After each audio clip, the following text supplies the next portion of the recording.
அனைவருக்கும் வணக்கம். மத்தளத்துக்கு ரெண்டு பக்கமும் அடி விழுற மாதிரி எனக்கு அடி விழுதுன்னு சொல்லி ஸ்டாலின் அவர்கள் சில ஆண்டுகளுக்கு முன்பு பேசியிருப்பாரு. ஸோ இப்போ அந்த அடி திருமாவர்களுக்கும் விழுது. என்ன அப்படின்னா, மார்ச் கடந்த 29ஆம் தேதி திருமாவர்கள் விசிகாவினுடைய வேட்பாளர் பட்டியலை வெளியிடுறாரு. வேட்பாளர் பட்டியல் வெளியிட்டதுக்கு அடுத்த நாள் மார்ச் 30ஆம் தேதி திமுக சார்பில் கூட்டணி கட்சிகளுக்கெல்லாம் ஒரு டீ பார்ட்டி கொடுக்குறாங்க. ஸோ அந்த பார்ட்டியில் கலந்து கொண்ட திருமாவர்கள் அங்கே வந்த ஏவா வேலு மற்றும் எம்ஆர்கே பன்னீர்செல்வம் அவர்கள்ட்ட போயிட்டு புலம்பியிருக்காரு. என்ன அப்படின்னா, எங்களுக்கு நீங்கள் இன்னும் சப்போர்ட்டுக்கு வரல, இன்னும் பிரச்சாரத்துக்கு பார்த்தீங்கன்னா களத்தில் இறங்குறதுக்கு உங்களுடைய ஆட்களை எங்களுக்கு நீங்கள் அனுப்பி வைங்க. ஏன்னா கூட்டணி அப்படிங்கும்போது திமுகவும் சேர்ந்து உழைத்தால் தானே வெற்றி பெற முடியும். அப்போ அது மாதிரி பண்ணுங்க அப்படின்னு சொன்னதுக்கு தலைவர் உங்கள் மேலே ரொம்ப அதிருப்தியில் இருக்கிறாரு. யார்? ஸ்டாலின் தான் சொல்கிறாங்க. நீங்கள் வேட்பாளர் தேர்வில் சொதப்பிட்டீங்க, நீங்கள் கொஞ்சம் நிதானமாக பண்ணியிருக்கணும். நீங்கள் எதுக்கு காட்டுமன்னார் கோவிலில் முதல்ல போட்டியிறதா அறிவிச்சிங்க, யாரை கேட்டு நீங்கள் அறிவிச்சிங்க அப்படிங்கிற மாதிரி சரமாரியாக திருமாவுக்கே கேள்விகள் கேட்டிருக்காங்க. ஸோ திருமாவர்களால் நேரடியாக ஸ்டாலின் அவர்கள்ட்ட இது குறித்து பேசவும் முடியல. இவர்களே ஸ்டாலின் அவர்கள் உங்கள் மேலே கோவத்தில் இருக்காங்க அப்படிங்கிற மாதிரி சொல்லிட்டாங்க. எதனால் அப்படின்னு கேட்டிங்கன்னா, இப்போ சிதம்பரம் தொகுதி நம்மளுடைய கண்ட்ரோலில் இருந்துச்சு. இப்போ நீங்கள் அந்த பதவியை ஒருவேளை ராஜினாமா பண்ணுறீங்க அப்படின்னா, இங்கே வெற்றி பெற்றதுக்கு பின்னாடி எப்படி அந்த தொகுதியில் இடைத்தேர்தல் வைக்கும்போது யாரை நிப்பாட்டுறது, மறுபடியும் நாங்கள் உங்கள் கட்சி சார்பாக ஒருத்தவங்களை நிப்பாட்டணும் அப்படின்னா அதற்கு யார் வேலை பார்க்குறது, எங்களுக்கு ஒரு வேலைக்கு 2 வேலை ஆயிடுச்சு, ஏன் இப்படி பண்ணீங்க அப்படின்னு திருமாவர்கள்ட்ட சரமாரியாக கேள்விகள்லாம் கேட்டிருக்காங்க. சரி, ஓகே, அதெல்லாம் விடுங்க, எப்படியோ நாங்கள் அறிவிச்சிட்டோம், இப்போ நம்ம தேர்தலில் நிற்க போகிறோம், எங்களுடைய வெற்றிக்கு நீங்கள் வேலை பாருங்க அப்படின்னு சொல்லி கேட்டதுக்கு, அதுக்கெல்லாம் வாய்ப்பு இல்லை, நீங்களே பார்த்துக்கங்க, உங்களுடைய வேட்பாளர்களும் ஸ்ட்ராங்காக இல்லை. அவர்கள் எதை மீன் பண்ணுறாங்கன்னு பார்த்தீங்கன்னா, ஏற்கனவே சிட்டிங் எம்எல்ஏக்களாக இருந்த 3 பேருக்கு திருமாவர்கள் வாய்ப்பு கொடுக்க மறுத்திருந்தார். அது யாரெல்லாம்? ஆலூர் ஷானவாஸ், எஸ்எஸ் பாலாஜி திருப்போரூர், அதே மாதிரி செய்யூரில் போட்டிட்டு வென்ற பனையூர் பாபு. ஸோ இப்படி 3 பேருக்குமே பார்த்தீங்கன்னா சீட்டு இல்லை. அப்போது நாகப்பட்டினமும் இப்போ கையை விட்டு போயிடுச்சு. ஏற்கனவே திருப்பூர்லையும் செய்யூர்லையுமே பார்த்தீங்கன்னா வேறு வேட்பாளர்கள் இப்போ போட்டிருக்காரு திரும்ப. அப்போ இப்படிப்பட்ட சூழலில் எப்படி திருப்பி நாங்கள் உங்களுக்கு சப்போர்ட் பண்ணுவோம்? இன்னொன்னா, ஆலூர் ஷானவாஸ்லாம் ரொம்ப டிஎம்கேக்கு ரொம்ப விசுவாசியாக இருந்தவங்க. அப்போ அவர்களுக்கெல்லாம் சீட் இல்லை, எங்களுக்கு சப்போர்ட் பண்ணதுனால நீங்கள் சீட் இல்லைன்னு சொல்லுவீங்களா? இதெல்லாம் தப்பு அப்படிங்கிற மாதிரி அவர்கள் தரப்பு சொல்லப்பட்டிருக்கு. ஸ்டாலின் அவர்களுடைய முடிவும் இதுதான். அதனால தான் ஸ்டாலின் அவர்கள் கோபமாக இருக்காருன்னு சொல்லி திருமாவர்கள்ட்ட சொல்லியிருக்காங்க. சரி, திமுக இருந்தால் சப்போர்ட் வரல, அடுத்து நம்ம கட்சிக்காரங்க நம்ம தயார் பண்ணுவோம் அப்படின்னு சொல்லிட்டு மார்ச் 31 அதுக்கு அடுத்த நாள் பார்த்தீங்கன்னா ஒரு உயர்மட்ட குழுவுக்கான ஒரு மீட்டிங் திருமாவர்கள் நடத்துகிறாரு. இந்த 3 சிட்டிங் எம்எல்ஏக்களுமே வரல. சீட்டு மறுக்கப்பட்ட 3 எம்எல்ஏக்களுமே அதை புறக்கணிக்கிறாங்க. அவர்கள் புறக்கணித்த உடனே என்ன ஆகுது அப்படின்னா, ஆட்டோமேட்டிக்காக தொகுதியிலையுமே அவர்களுடைய ஆதரவாளர்கள் இன்னும் களத்துக்கு வரல. இப்போ செய்யூரில் சிந்தனை செல்வன் அவர்கள் போட்டிடுறாரு. அவர் போயிட்டு தொகுதியில் வேலை பார்க்கணும் அப்படின்னா, ஏற்கனவே அங்கே எம்எல்ஏவாக இருந்த பனையூர் பாபுவினுடைய ஆட்கள் வேலை செய்யணும்ல, அவர் கூட வரணும், தொகுதிக்குள்ள வேலை செய்யறதுக்கு ஒத்துழைப்பு கொடுக்கணும், கொடுக்கறது இல்லை. அதே மாதிரி பார்த்தீங்கன்னா திருப்போரூர்லையும் எஸ்எஸ் பாலாஜியினுடைய ஆட்கள் இப்போ வேட்பாளராக போடப்பட்டுள்ள பன்னீர்தாஸ் அவர்களுக்கு எந்த விதமான ஒத்துழைப்பும் கொடுக்கறது இல்லை. அதனால பிரச்சாரமே முடங்கி போன வகையில் தான் இருக்கு. ஏற்கனவே இருந்த எம்எல்ஏக்களுக்கு தான் ஆதரவாளர்கள் அதிகமாக இருப்பாங்க. அந்த தொகுதி அவருடைய கண்ட்ரோலில் தான் இருக்கும். அப்போ அவரினுடைய எதிர்ப்பை மீறி இங்கே எதுவுமே பண்ண முடியல. திருமாவுக்கு ஒரு மிகப்பெரிய சிக்கலாக இருக்கு. ஏன்னா திமுக தலைமை கிட்ட இருந்தும் இவருக்கு கிரீன் சிக்னல் வரல, அவருக்கு ஆட்கள் அனுப்பி வைக்கப்படல. இங்கேயும் கட்சிக்கு கீழே பார்த்தீங்கன்னா வேலை செய்யறதுக்கு ஆள் இல்லை. அப்படிங்கும்போது வெற்றி வாய்ப்பு பறி போயிருமா அப்படிங்கிற ஒரு பயம் திருமாவர்களுக்கு இருக்கு. இதை சபரிசன் அவர்கள்கிட்டையும் பேசி பார்த்துட்டாரு. அவரும் சொல்ற விஷயம் அப்படிங்கிறது இல்லை, சப்போர்ட்லாம் அந்த முறை வாய்ப்பு இல்லை அப்படிங்கிற மாதிரி அவர்களும் கையை விரிச்சிடுறாங்க. இதுல திமுகவினுடைய கணக்கு என்ன அப்படின்ற ஒரு கேள்வி இருக்கு இல்லையா? முதல்ல திமுக திட்டம் என்னன்னா, இந்த முறை விசிகா 8 தொகுதிகளையும் கையை விட்டு போனாலும் பரவாயில்ல, தோத்தாலும் பரவாயில்ல, நாம இந்த முறை திருமாவுக்கு இறங்கி வேலை பார்க்க வேண்டிய தேவையில்லை, அவங்க என்ன பண்ணுமோ பண்ணிக்கிட்டோம், ஏன்னா வேட்பாளர்கள் போட்டதெல்லாம் நீங்க தானே, அப்போ நீங்களே வெற்றி பெற்றிருக்காங்க அப்படிங்கிற மாதிரி மனநிலை தான் இப்போ ஸ்டாலின் அவர்கள் இருக்கிறாப்புல. நீங்க நல்லா புரிஞ்சுக்குங்க, ஒரு கட்சி அதனுடைய விருப்பத்திற்கேற்ப வேட்பாளர்களை கூட போட முடியல அப்படின்னா எந்த அளவிற்கு ரொம்ப சிக்கல் இருக்காங்கன்னு பாருங்க. விசிகாவினுடைய வேட்பாளர்களை திருமாவளவன் போடணும். இப்போ திமுகவினுடைய வேட்பாளர்கள் ஒரு இடத்துல பட்டியல் சமூக மக்கள் அதிகமாக இருக்காங்க அப்படிங்கும்போது இந்த இடத்துல நம்ம திருமாவை கேட்டு ஒரு வேட்பாளர் போடுவாங்களா? கிடையாது. ஆனால் திரும்ப மட்டும் எல்லார்ட்டையும் கேட்டு போட்டிருக்கணும், திமுகவுக்கு ஆதரவாக இருக்கிறவங்களையும் சேர்த்து போட்டிருக்கணும் அப்படிங்கிற மாதிரி திமுக சொல்கிறதெல்லாம் எப்படின்னு தெரியல. ஆனால் அதான் நடந்துகிட்டு இருக்கு. இதில் என்னன்னா, இந்த 3 வேட்பாளர் இருக்காங்க இல்லையா, ஆலூர் ஷானவாஸாக இருக்கட்டும், எஸ்எஸ் பாலாஜியாக இருக்கட்டும், பனையூர் பாபுவாக இருக்கட்டும், இவர்கள் கடந்த மார்ச் 23ஆம் தேதி நடந்த உயர்மட்ட குழு வரைக்கும் கலந்துட்டு இருக்காங்க. திருமாவர்கள் கூட மீட்டிங்கில் கலந்துட்டு இருக்காங்க. அப்போ திருமாவர்களே கேட்டிருக்காரு, உங்களுக்கு என்ன தொகுதி வேணும் இந்த மாதிரி அப்படின்னு கேட்கும்பொழுது, எங்களுக்கு இந்த மாதிரி இந்த தொகுதி வேணும். ஆலூர் ஷானவாஸ்லாம் பார்த்தீங்கன்னா ராயபுரம் பல்லாவரம் தொகுதியெல்லாம் கேட்டிருக்காரு, அதெல்லாம் எடுங்க, இந்த மாதிரி நாகப்பட்டினம் வேண்டாம் அப்படிங்கிற மாதிரி. அப்போது என்ன தொகுதி வேணும், இந்த தொகுதியை நான் கேட்டு தரேன்னு சொல்லி உத்தரவாதம் கொடுத்துருக்காரு திருமா. ஆனால் கடைசி கட்டத்தில் என்ன ஆயிடுச்சு அப்படின்னு பார்த்தீங்கன்னா, வேட்பாளர் பட்டியலில் அவருடைய பெயரே இல்லை. இதில் தான் அவர்கள் ரொம்ப மன உளைச்சலுக்கு ஆளாயிட்டாங்க. எப்படி எங்கள் தலைவர்களை ஏமாத்திட்டாரே அப்படிங்கிற மாதிரி. அதாவது அவர்கள் சொல்றதே என்னன்னா சீட்டு இல்லை அப்படிங்கிறது எங்களுக்கு ஒரு பிரச்சனை இல்லை. ஏன்னா ஒரு முறை சீட்டு கொடுப்பாங்க, அடுத்த மாதிரி வேற ஒருத்தர் கொடுப்பாங்க, எப்பவுமே சிட்டிங் எம்எல்ஏக்கள் சீட்டு கொடுக்க மாட்டாங்க. ஆனா ஏன் நம்பிக்கை கொடுத்தீங்க, ஏன் வந்து கடைசி வரைக்கும் உங்களுக்கு சீட் இருக்குன்னு சொல்லி எங்களை ஏமாத்துனீங்க, அதுதான் எங்களுக்கு வந்து ரொம்ப வருத்தமா இருக்கு. நாங்க வந்து இப்போ கட்சி பணி செய்ய போறது இல்லை, நாங்க அப்படியே ஒதுங்கிக்கிறோம் அப்படிங்கிற மாதிரி இந்த 3 நபர்களுமே அதுக்கப்புறம் கட்சி பணியே செய்யறது இல்லை. ஆலு ஷானவாஸ் அவர்களிட்ட ஒரு அறிக்கை வந்துச்சு, நான் வந்து விசிகால தான் இருப்பேன், திரும்ப அவர்கள் சொல்றதான் கேட்பேன் அப்படின்ட்டு. ஆனாலும் அதெல்லாம் கடந்து கட்சி பணிகளில் அவர்கள் செய்யறாங்களான்னு பார்த்தீங்கன்னா இப்போ வரைக்கும் எந்த ஈடுபாடும் இல்லை. தேர்தலுக்கு மிக சொற்பமான காலம் தான் இருக்கு. அப்ப இந்த சமயத்தில் அவர்களினுடைய இந்த கட்சி பணி புறக்கணிப்பு அப்படிங்கிறது நிச்சயமா களத்தை வந்து பாதிக்கும்.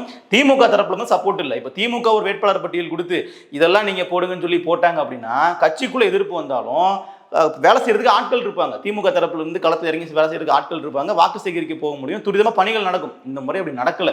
திமுகவுக்கு என்ன ஒரு மிதப்பு அப்படின்னு பார்த்தீங்கன்னா, திருமாவுக்கு 8 சீட்டு தோத்தாலும் பரவாயில்ல, நாம தனிப்பெரும்பான்மையோட வெற்றி பெற்றலாம் அப்படிங்கிறது அவருடைய கணக்கா இருக்கு. இதுல திருமா அவர்கள் போட்ட இன்னொரு கணக்கு இருக்கு இல்லையா, அதுதான் வந்து ஸ்டாலின் அவர்கள் ரொம்ப வந்து கடுப்பேற்றுறதுக்கான காரணமா இருந்திருக்கும். என்னன்னா, காட்டுமன்னார் கோவிலில் திருமா அவர்கள் களமிறங்குறாரு. ஏன் அப்படின்ற ஒரு கேள்வி வருது இல்லையா. ஒருவேளை நாளைக்கு வந்து திருமா அவர்கள் வெற்றி பெற்று எம்எல்ஏவோ ஆயிடுவார்னு வச்சுக்கோங்களேன், திமுகவுக்கு வந்து தனிப்பெரும்பான்மை கிடைக்கல அப்படின்னா, தொங்கு சட்டசபை உருவாகுது அப்படின்னா, இதை வச்சு நம்ம பார்கெயின் பண்ணி ஆட்சி அதிகாரத்தில் பங்கு கேட்போம், அமைச்சரவையில் ஒரு இடம் கேட்போம், அதுக்கு நாம இந்த எம்எல்ஏ சீட்டை பயன்படுத்துவோம், நம்மளை தவிர வேற யாராவது நின்னாங்கன்னா நாம இது மாதிரி சீட்டு கேட்க முடியாது அப்படிங்கிற ஒரு கணக்கு போட்டு தான் திருமாவர்கள் வந்து இந்த மாதிரி காட்டுமன்னார்ல களமிறங்குறாரு. அப்போ நாங்கள் தோற்றுருவோம், நாங்கள் தனிப்பெரும்பான்மை கிடைக்காது அப்படின்னு நீங்கள் வந்து முடிவு பண்ணுறீங்களாங்கிறதா இப்போ திமுக தலைமைக்கு இருக்கக்கூடிய கோவம். அரசியலில் இதெல்லாம் சகஜம்தான், இருந்தாலும் விசிக ஏன் இதை பண்ணுது அப்படிங்கிறது அவர்களுக்கான ஒரு கோவமாக இருக்குது. ஸோ இப்படி தான் வந்து விசிகாவுக்கு உள்ளேயும் ஒரு சிக்கல் போயிட்டு இருக்கு. திமுக தலைமையிலிருந்தும் விசிகாவுக்கு இன்னும் சப்போர்ட் வரல இந்த முறை. அதனால் 8க்கு 8ஐயும் ஜெயிக்கணும்னு சொல்லி திருமாவர்கள் சொல்லிட்டு இருக்காரு.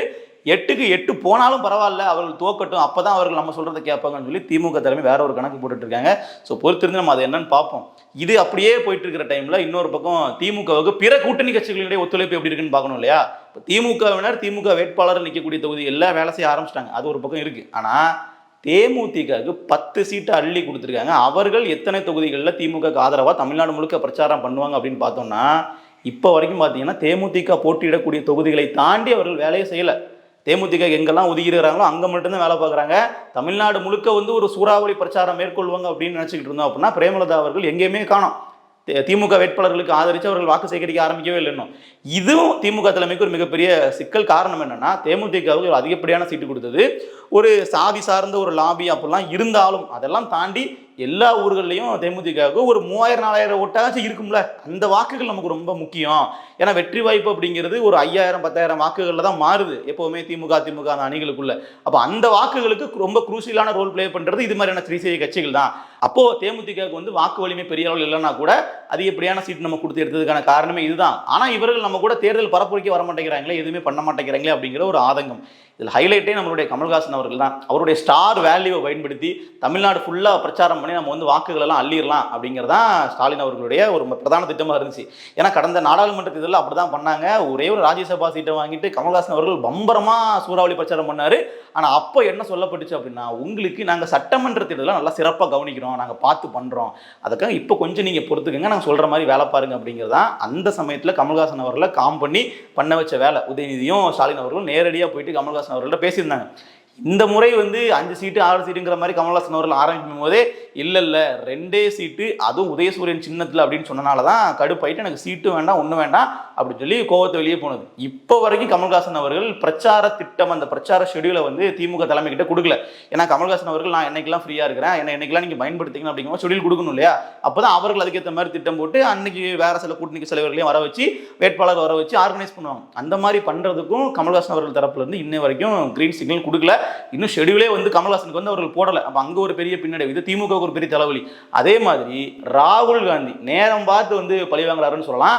ஏற்கனவே காங்கிரஸ் கட்சி இந்த கூட்டணியை உடச்சிக்கிட்டு வெளியே போற மாதிரி இருக்கும்போது ராகுல் காந்தி அவர்கள் போட்டு பாருங்க 40 சீட்டு கீழே ஒத்துக்காதீங்க, என்ன நடக்குதோ பார்த்துக்கலாம் அப்படிங்கிற மாதிரி தான் இருந்தாப்புல. கடைசி நேரத்தில் வந்து ஸ்டாலின் அவர்கள் சோனியா காந்தி கிட்ட பேசிதான் இந்த கூட்டணியை வந்து ஒத்துக்க வச்சாரு. ஒரு 3 சீட்டு அங்கே கூடுதலாக கொடுக்குறோம், நீங்களும் இவ்வளவு நேரம் போராட்டம் பண்ணதுக்கு ஒரு 3 சீட்டு கூடுதலாக வாங்கிட்டீங்க அப்படிங்கிற பேர் இருக்கும், இதை வச்சு நீங்க ஒத்துக்குங்கன்னு சொல்லி சமாதானப்படுத்தினாங்க. ஸோ அந்த வகையில் ராகுல் காந்தி இப்போ வரைக்கும் கோபம் இருக்கு. 2 முறை வந்து பொதுக்கூட்டத்துக்கு தேதி ஃபிக்ஸ் பண்ணி இந்த டேட்டுக்கு நீங்கள் வாங்க, இந்த முறை நீங்கள் வாங்கன்ற மாதிரி கூப்பிட்டுருக்காங்க. ராகுல் காந்தி அவர்கள் சைடில் இருந்து அதுக்கு ஒத்துழைப்பே வந்து கொடுக்கல. இன்னும் ராகுல் காந்தி அவர்கள் தமிழ்நாட்டுக்கு எப்போ வருவார், எப்போ வந்து இந்த திமுக கூட்டணி சார்பாக வந்து வாக்கெல்லாம் கேட்பார் அப்படின்னு பார்த்தீங்கன்னா இப்போ வரைக்கும் அதற்கான வாய்ப்புகள் இல்லைங்கிற மாதிரி தான் தோணுது. ஸோ முன்பு எப்போதும் இல்லாத அளவிற்கு கூட்டணி கட்சிகளாலும் திமுக இந்த முறை வந்து ஒதுக்கப்படுது. இந்த கூட்டணிகளுக்குள்ள அவ்வளவு பிரச்சனை இருக்குது. அது தேர்தல் நெருங்கும் போது தேர்தல் களத்திலையும் எதிரொலிக்குது. ராகுல் காந்தி வந்து அடிக்கடி வந்து இங்கே வந்து பொதுக்கூட்ட மேடைகளில் பங்கு பெறுவார். பள்ளிக்கூடத்துக்குலாம் வராருங்க. இங்கே ஒரு ஸ்கூலுக்குலாம் நிகழ்ச்சிக்கெல்லாம் ராகுல் காந்தி அவர்கள் கடந்த மாதம் வந்து வந்தார். அதெல்லாம் ரொம்ப பரபரப்பாக பேசப்பட்டுச்சு இல்லையா? ஆனால் இப்போ வந்து பாருங்க, தேர்தல் பிரச்சாரம் வந்து தீவிரமாக போயிட்டு இருக்க வேண்டிய நேரத்தில் ராகுல் காந்தி அவர்கள் அவரோட அப்பாயின்மெண்ட்டே வந்து கொடுக்க மாட்டேங்கிறார். அப்போ இதுதான் திமுக இருக்கக்கூடிய ஒரு பிரதான சிக்கலாக வந்து இருக்கு. காங்கிரஸ் கூட பிரச்சனை, விசிகா கூட பிரச்சனை, தேமுதிக அவருக்கு அதிகமான சீட்டு கொடுத்தும் தமிழ்நாடு ஃபுல்லாக பிரச்சாரம் பண்ண மாட்டேனாங்க, எங்கள் தொகுதிகளை மட்டும் தான் நாங்கள் பார்ப்போம் அப்படிங்கிற மாதிரி அவர்கள் உட்கார்ந்துருக்கிறாங்க. இப்படியாக திமுகவுக்கு இவ்வளவு பெரிய சிக்கல்கள் இருக்கு. ஸோ விசிகாவுக்கு திமுகவாலையும் சிக்கல், அங்கே இருக்கக்கூடிய அந்த சிட்டிங் எம்எல்ஏக்களாலும் கொடுக்கக்கூடிய குடைச்சல் அப்படிங்கிறதுலாம் இருக்கு. ஸோ இந்த முறை நிச்சயமா பல தொகுதிகளில் வந்து இந்த சண்டைகள்லாம் வந்து வெளிப்படும். இதன் மூலமாகவே பார்த்தீங்கன்னா வெற்றி வாய்ப்புகள்லாம் கூட வந்து பறிபோறதுக்கான வாய்ப்புகள் இருக்கு. ஏன்னா ஒரு தொகுதியிலையுமே சில ஆயிரம் வாக்குகள் கூட ரொம்ப வெற்றி வாய்ப்புக்கு ரொம்ப ரொம்ப முக்கியம். இப்போ ஒரு இடத்துல உதயசூரியன் சின்னம் வந்து போட்டியிடுது அப்படின்னா அதனுடைய வேல்யூங்கிறது வேற. அதுக்கு அதிகப்படியாக வந்து டிஃபால்ட்டாக ஒரு ஓட் பேங்க் ஒன்று இருக்கும். அவர்கள் வந்து உதயசூரியனில் வந்து குத்திடுவாங்க. ஆனால் ஒரு பானை நிற்கிது, ஒரு கை சின்னம் வந்து நிற்கிது, அதே மாதிரி முரசு நிற்கிது அப்படின்னு பார்த்தீங்கன்னா அந்த தொகுதிகளில் வெற்றி பெறணும் அப்படின்னா கூட்டணி கட்சிகளும் சரியாக உழைக்கணும். இந்த மாதிரி பிரதான திமுக போன்ற கட்சிகளும் இணையாக உழைச்சாதான் அந்த இடத்துல மக்கள் வந்து ரெஜிஸ்ட்ரே ஆகும். இன்னார் நிற்கிறாரு, நம்ம இவருக்கு வாக்களிக்கணும்னு சொல்லி. இப்போ நீங்கள் வந்து கோபி செட்டிப்பாளையத்தில் வந்து ரொம்ப எதர்ச்சியாக செங்கோட்டையன் போயிட்டு எனக்கு வாக்களிங்கன்னு சொன்னார்னா யாரும் விசிலுக்கு வந்து ஓட்டு போட நினைக்க மாட்டாங்க.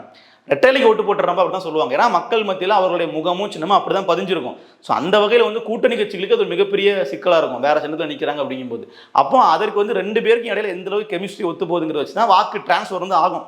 இந்த முறை கூட்டணி கட்சிகளுக்குள்ளே எவ்வளோ பிரச்சனை இருக்குது அப்படிங்கும்போது பிரதான கூட்டணி கட்சிகளினுடைய வாக்குகளும் திமுக வர்றது சிக்கல், திமுகவினுடைய வாக்குகளும் கூட்டணி கட்சி தலைவர்களுக்கு போகிறது ஒரு பயங்கரமான சிக்கல் இருக்குது.